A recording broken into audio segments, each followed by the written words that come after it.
உலகெங்கிலும் நடக்கும் முக்கிய நிகழ்வுகளை குறுஞ்செய்தி வடிவத்தில் தெரிந்து கொள்ள ஆதன் செயலியை டவுன்லோட் செய்யுங்கள். ஆதன் செயலியை டவுன்லோட் செய்ய டிஸ்கிரிப்ஷனில் உள்ள லிங்கை கிளிக் செய்யவும். சத்ரு தொல்லையில இருந்து வெளியே வர்றதுக்கு முருகனுடைய கோவிலை பற்றி நம்ம இன்னைக்கு பார்க்க போகிறோம். வீடு பிரச்சனைகளை தீர்க்கக்கூடிய ஸ்தலம். எதிரிகளினுடைய தொல்லை ஒன்று எதிரிகளை அப்படியே கோயம்புத்தூரினுடைய காவல் தெய்வம். சுமார் ஒரு 1500 வருடம் பழமையான கோவில். சிவனுக்கும் பார்வதிக்கும் நடுவில் முருகனுடைய சந்நிதியே இருக்கு. இங்க முருகனுக்கு மயில் வாகனம் கிடையாது, யானை வாகனம் தான். உங்க வீட்டு அந்த மண்ணை எடுத்துட்டு இந்த முருகனுடைய சன்னிதானத்துக்கு கொண்டு போய் மண் பூஜைன்னு பண்ணித்தராங்க. ஆதன் ஆன்மீகம் நேயர்களுக்கு வணக்கம். உங்கள் பகுதியில் நடக்கக்கூடிய முக்கியமான நிகழ்வுகளை நீங்கள் உடனுக்குடனே தெரிஞ்சுக்கணும் அப்படின்னா ஆதன் செயலியை டவுன்லோட் செய்யுங்க. அதுக்கான லிங்க் டிஸ்கிரிப்ஷனில் இருக்குது. தொடர்ந்து ஜோதிடம் பற்றி நிறைய விஷயங்கள் நம்ம சேனலில் பேசிகிட்டு இருக்காரு ஸ்ரீகுரு டாக்டர் சிம்மம் ரங்கநாதன் சார் அவர்கள். இன்றைக்கி நம்மளோட இணைஞ்சிருக்காங்க. வணக்கம் சார். வணக்கம். எப்படி இருக்கீங்க? Okay sir. சார், எல்லாருமே இன்றைக்கி கஷ்டப்படுற ஒரு விஷயம் அப்படின்னா, எனக்கு நண்பர்கள் அதிகம், ஆனால் அந்த நண்பர்களே எதிரியாக மாறிடுறாங்க கூடிய சீக்கிரத்தில். இல்லை எதிரிகள் அதிகமாக இருப்பாங்களோன்னு எனக்கே ஒரு பயம் இருக்குது. கூட இருக்கவங்க எல்லாரை பார்த்தாலும் எதிரி மாதிரியே இருக்குது. என்கிட்ட நல்லா பேசிட்டு பின்னாடி போய் எனக்கு கெடுதல் செஞ்சுருவாங்களோன்ற பயம் இருக்குது அப்படின்னு சொல்கிறாங்களே சார். இந்த மாதிரியான கவலைகள், பயம், மனக்கவலை, மன பயம் இதெல்லாம் போக்குறதுக்கு, இந்த சத்ரு தொல்லையிலேருந்து வெளியே வர்றதுக்கு ஏதாவது விஷயங்கள் இருக்கா? கண்டிப்பாக. ஸ்ரீ குருப்பியோ நமஹ. பூஜ்யாய ராகவேந்திராய சத்யதர்ம ரதாகச்ச பஜதாம் கல்பவருக்ஷாய நமதாம் காமதேனுவே அசாத்திய சாதக சுவாமின் அசாத்தியம் தவகம்பத ராமதூத கிருபா சிந்தோ மத்காரியம் சாதக பிரபு. எனக்கு ஜோதிடம் போதித்த அனைத்து ஆசானிகளையும் எனதருமை குருநாதர் திரு பொதுவுணைபுத்தி ஐயா அவர்களையும் வணங்கி, ஆதன் ஆன்மீகம் நேயர்கள் அனைவருக்கும் எல்லாம் நிறைவாகட்டும். நல்ல அற்புதமான கேள்வி. இதுக்கு ஒரு முருகனுடைய கோவிலை பற்றி நம்ம இன்னைக்கு பார்க்க போகிறோம். கோவில்? ஆமாம், முருகர் கோவில். முருகனோட கோவில். அங்கே அந்த முருகனுடைய சிறப்பம்சங்கள் என்ன அப்படிங்கிறத பற்றி இன்னைக்கு நீங்கள் கேட்ட கேள்விக்கு பதில் அந்த முருகன் கிட்ட தான் இருக்குது. அந்த முருகன் வெறுமனை இந்த எதிரிகள் தொல்லை மாத்திரம் இல்லை, வீட்டில் வாஸ்து பிரச்சனை. நீங்கள் குடியிருக்கிற வீடாக இருக்கலாம், நீங்கள் கட்டிட்டு போயிட்டீங்க, ஆனால் போனால் ஆக்சுவலாக அந்த வாஸ்துப்படி இருக்கக்கூடிய விஷயம் உங்களுக்கு அமையலை, உங்களை தொந்தரவு பண்ணிட்டே இருக்கு. இதையும் நிவர்த்திக்கக்கூடிய ஸ்தலமாக இந்த ஸ்தலம் இருக்குது. வாஸ்து பிரச்சனையை, வீடு பிரச்சனைகளை தீர்க்கக்கூடிய ஸ்தலம். எதிரிகளினுடைய தொல்லை ஒன்று எதிரிகளை அப்படியே எதிரி அப்படி நாசமாக போயிடணும் சார் அப்படின்னு நினைக்கிறவங்களும் இருக்காங்க. எல்லாருமே இல்லை, அவன் என்கிட்ட தொந்தரவு பண்ணாமல் சமாதானமாக போயிட்டான்னா பரவாயில்லைங்க அப்படின்னு சொல்கிறவனு இருக்கான். கண்டிப்பாக சார் அவன் அப்படி பண்ணிட்டான் சார் அப்படின்னு அந்த ஒரு கோபமாக இருந்து அது அப்படி போகணுன்னு நினைக்கிறீங்களா? அப்படி நினைக்க வேண்டாம். அவன் ஒரு மனம் மாறி வந்தால் போகும் அப்படின்னு நினச்சா போகிறோம், நம்மளை தொந்தரவு பண்ணாமல் இருந்துட்டால் போகும் அப்படிங்கிறதுக்கு கோயம்புத்தூரில் கோயம்புத்தூரினுடைய காவல் தெய்வம் அப்படிங்கிறது கோனியம்மன். இந்த கோனியம்மன் தான், இந்த கோனியம்மன் புத்தூர் அல்லது கோவையன் புத்தூர் தான் கோயம்புத்தூர் நாச்சுன்னு அந்த கதைகள்.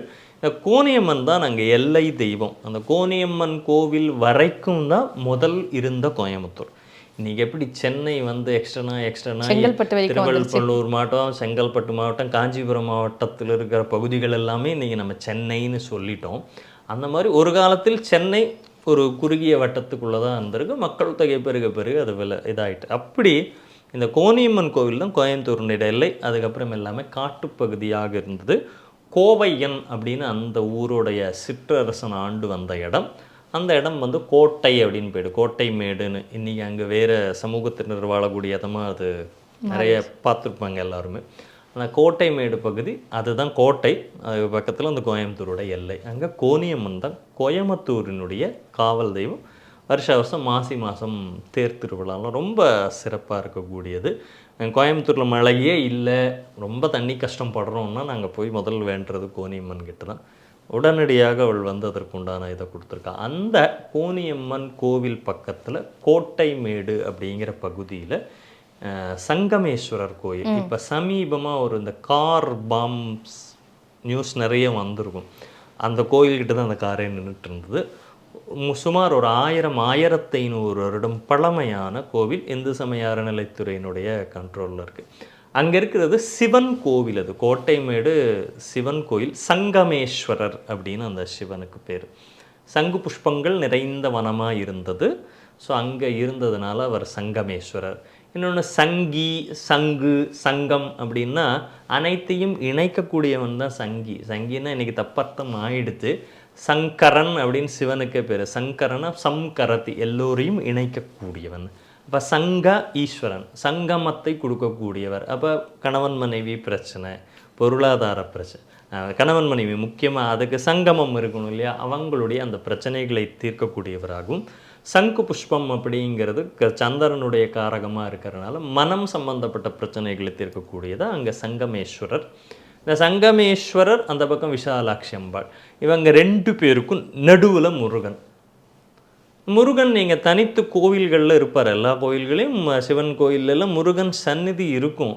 பட் சிவனுக்கும் சந்நிதிக்கும் தாயார் அம்பாள் சந்நிதிக்கும் நடுவில் எங்கேயாவது நீங்கள் பார்த்துருப்பீங்கன்னா ரொம்ப அரியதாக தான் இருக்கும். இந்த கோட்டைமேடு சங்கமேஸ்வரர் கோயிலில் சிவனுக்கும் பார்வதிக்கும் நடுவில் முருகனுடைய சந்நிதியே இருக்குது. அப்போ சோமஸ்கந்த மூர்த்தியாக இருக்கார் அப்படிங்கிறது ஒன்று. அடுத்தது ஒரு 4 இடங்களில் தான் மயிலுக்கு பதிலாக யானை இருக்கும். ஆமாம். இங்கே முருகனுக்கு எதுக்கால யானை தான் வாகனம், மயில் வாகனம் கிடையாது, யானை வாகனம் தான். அப்படி 6 முகமுமே கிழக்கு நோக்கிய முகமாக நீங்கள் மேக்ஸிமம் பார்த்தீங்கன்னா எல்லாத்துக்கையும் பார்க்குற மாதிரி தான் முருகனுடைய சன்னிதானங்கள் பார்ப்போம். நம்ம திருச்செந்தூரில் செந்திலாண்டவர் சன்னிதானத்துக்கு பின்னாடி அந்த சத்ருசம்ஹார மூர்த்தி அப்படிங்கிறது தனி சன்னிதியில் இருப்பார். ஆனால் இந்த சங்கமேஸ்வரர், கோட்டைமேடு சங்கமேஸ்வரர் கோயிலில் இருக்கக்கூடிய முருகனே சத்ருசம்ஹார மூர்த்தியாக தான் இருக்கார். அப்போ ரொம்ப கோபமாக இருக்கிற கடவுள், அதனால தான் சத்ருசம்ஹார மூர்த்தி. அதாவது சூரபத்மனையும் பானுகோபனையும் கொன்று அவங்களை வதைத்து அந்த கம்பீரமாக அமர்ந்த தேவமயில், அசுரமயில் 2 இருக்கு முருகனுக்கு. இந்த தேவமயிலான இந்திரன் மேலே உட்கார்ந்துட்டு எல்லா தேவதா எல்லாருடைய சிலையுமே அந்த ஒரே கல்லில் இருக்கக்கூடிய விக்கிரகத்தில் எல்லாருமே சூரியன் சந்திரன் எல்லாருமே அதுக்குள்ளே வந்துடுறாங்க. கீழே சூரபத்மனையும் பானுகோப்பனையும் அந்த மிதித்து அவர்களை வெற்றி கொண்ட அந்த தோரணையோடு இருக்கக்கூடிய ஒரு முருகன் இங்கே.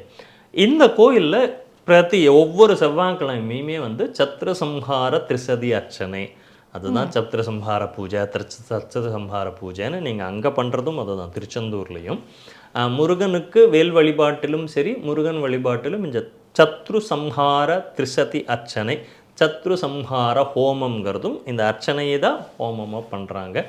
இந்த கோயிலில் செவ்வாய்க்கிழமை ஒவ்வொரு வாரமும் செவ்வாய்க்கிழமை அன்னைக்கு 6 வகையான புஷ்பங்கள் 6 வகையான நைவேத்தியங்களுடன் சத்ருசம்ஹார இந்த திரிசதி அர்ச்சனை அப்படிங்கிறது நடக்குது. அப்போ இங்கே அனுகிரக ரூபமாக முருகன்கிட்ட போய் நான் சத்ருசம்ஹாரம் பண்ணிட்டேன்னா இன்னும் நம்மளால் எதிராளியை போட்டு தள்ளிடுவார். அப்படி இல்லை, இங்கே போய் பண்ணிக்கிட்டீங்கன்னா சம்ஹாரம்ங்கிறதுனா சம் அப்படின்னா ஹரதி அப்படின்னா என்னுடன் சேர்த்துக்கொள்வது, அவனை சமாதானமான நிலைக்கு கொண்டு வந்து. இப்போ தமிழுக்கு எனக்கு சண்டைன்னா நான் என்ன பண்ணணும்?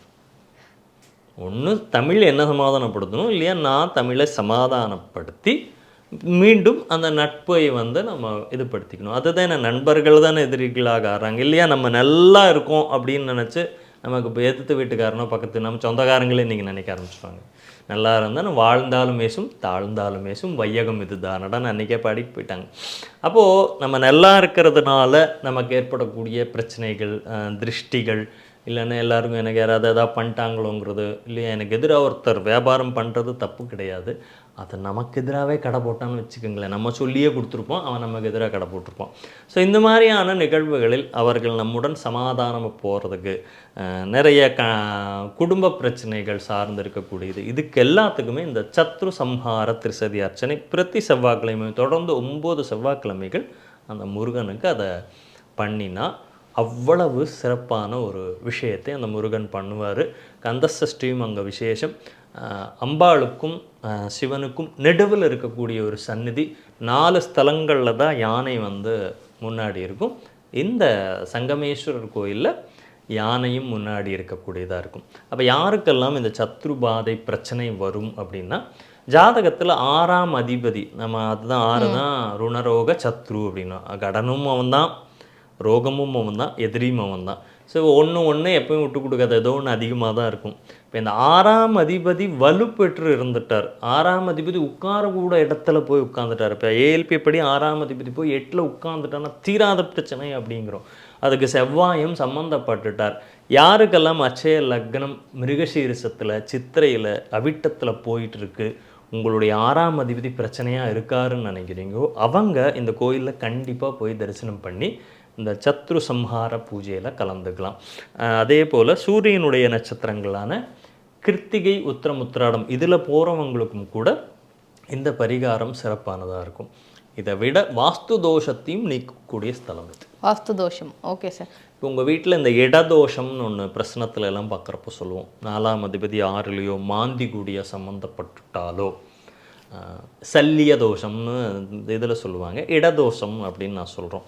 அப்போ இடதோஷத்தினால என்னோடய வீட்டில் ஏதோ ஒரு பிரச்சனை மீண்டும் மீண்டும் மீண்டும் வந்துட்டுருக்கு அப்படிங்கிறப்போ உங்கள் வீட்டை அந்த மண்ணை எடுத்துட்டு, இல்லை வீடு கட்டிட்டேன் போயிட்டேன் முதல் தெரில, ஆனால் போனதுலேருந்து ஒரே பிரச்சனையாக இருக்குது, கூப்பிட்டு வாஸ்து ஆளை கேட்டால் இந்த ஜன்னலை இடிச்சிட்டிங்க கதவு வைங்கிறான், அந்த ஜன்னலை எடுத்துகிட்டு அங்கே செவுறு வைங்கிறான், இந்த இடத்துல இதே வரக்கூடாது, இப்படியெல்லாம் சொல்கிறப்ப என்னால் அந்த செலவினங்களையும் என்னால் பண்ண முடியாதியா. எனக்கு ஏதாவது இதுக்கு ஒரு இது இருக்கான்னு கேட்டிங்கன்னா, ஏன்னா நீங்கள் வடகிழக்கில் வாசல் வைக்கக்கூடாது, வச்சுட்டிங்க உங்கள் ஜாதகப்படியே தப்புங்கிறாங்க. தென்கிழக்கில் இருக்க வேண்டிய சமையல் ரூம் எங்கேயோ இருக்கும். ஸோ இதெல்லாம் உடனடியாக நீங்கள் அப்பார்ட்மெண்ட்ஸில் நீங்கள் எதையும் மாற்றவும் முடியாது. தனி வீடாக இருந்தால் கூட இடித்து கட்டிடலாம். இடித்து கட்டணுன்னா பொருளாதாரம் நல்லா இருக்கணும். ஸோ இத்தனை பிரச்சனைகள் இருக்கிறப்ப என்ன பண்ணணுன்னா, அந்த அப்பார்ட்மெண்ட்ஸாக இருந்தாலும் அந்த அப்பார்ட்மெண்ட்ஸும் கீழுள்ள ஒரு மண்ணின் மேலே தான் அமைஞ்சிருக்கு. அப்போ அதில் ஓரத்தில் இருக்கக்கூடிய அந்த கொஞ்சம் மண்ணை எடுத்து ஒரு சிவப்பு கலர் துணியில் கட்டிட்டு, உங்கள் வீடாக இருந்தது, வீடு வாஸ்துப்படி சரியில்லை, இல்லை வீட்டில் தோஷம்னு சொன்னாங்கன்னா உங்கள் வீட்டை அந்த மண்ணை கொஞ்சம் எடுத்து கட்டிட்டு இந்த முருகனுடைய சன்னிதானத்துக்கு கொண்டு போய் மண் பூஜைன்னு பண்ணித்தராங்க. செவ்வாய்க்கிழமை அன்னைக்கு அந்த மண் வச்சு பூஜை பண்ணி கொடுக்கறது அப்படிங்கிறது. ஒன்று பூமிநாத சுவாமி கோயில், இல்லையா வராகர், அந்த மாதிரியான இடங்கள், பன்றியூர், இதில் கேரளாவில் எடுத்தோம்னா அது மண் சம்மந்தப்பட்ட, வீடு சம்மந்தப்பட்ட பிரச்சனைகள் அப்படிங்கிறதுக்கு இந்த முருகன் சன்னிதானத்தில் அவனுடைய பாதத்தில் அந்த மண்ணை வச்சு பூஜை பண்ணி கொடுக்குறாங்க. திருப்பி அந்த மண்ணை கொண்டு போய் உங்கள் வீட்டில் போட்டு இதாகிட்டிங்கன்னா, வாஸ்து தோஷத்தால் எனக்கு பிரச்சனை, எனக்கு வீடு இது பிரச்சனை, பட்டா நிலம் இது சார்ந்த பிரச்சனைனா இந்த மண் பூஜை பண்ணிக்கங்க.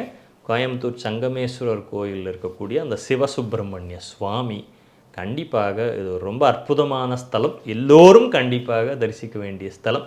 எதிரிகள் தொல்லைகள், அரசியலில் இருக்கிறவங்களுக்கு கூட நிறைய இருக்கும். ஸோ அரசியல் சம்மந்தப்பட்டவர்கள், எதிரிகள் தொல்லைகள் இருக்கிறவங்க, பில்லி சூனி மேவல் இந்த பிரச்சனைகள் இருக்கிறவங்க, மண் சார்ந்த விஷயங்களில் பிரச்சனை, விவசாயம் செழிக்கவே இல்லைங்கிறீங்களை கொண்டு வந்து இங்கே பூஜை பண்ணி எடுத்துகிட்டு போங்க. அந்த முருகன் உங்களுக்கு வழித்துணையாக இருந்து காப்பான்கிறதுல எள்ளளவும் சந்தேகமே வேண்டாம். கண்டிப்பாக சார். அதாவது எந்த ஒரு பிரச்சனையும் சொல்லலை, நீங்கள் எல்லா பிரச்சனைக்குமான ஒரு ஈஸியான பரிகாரம்னு சொல்ல முடியாது, ஒரு வழிபாடை இன்னைக்கு நீங்கள் சொல்லியிருக்கீங்க. கண்டிப்பாக சார். இது எல்லாமே எங்களுடைய நேயர்களுக்கு ரொம்ப பயனுள்ளதாக இருக்கும்னு நினைக்கிறேன். ரொம்ப நன்றி சார். நன்றி.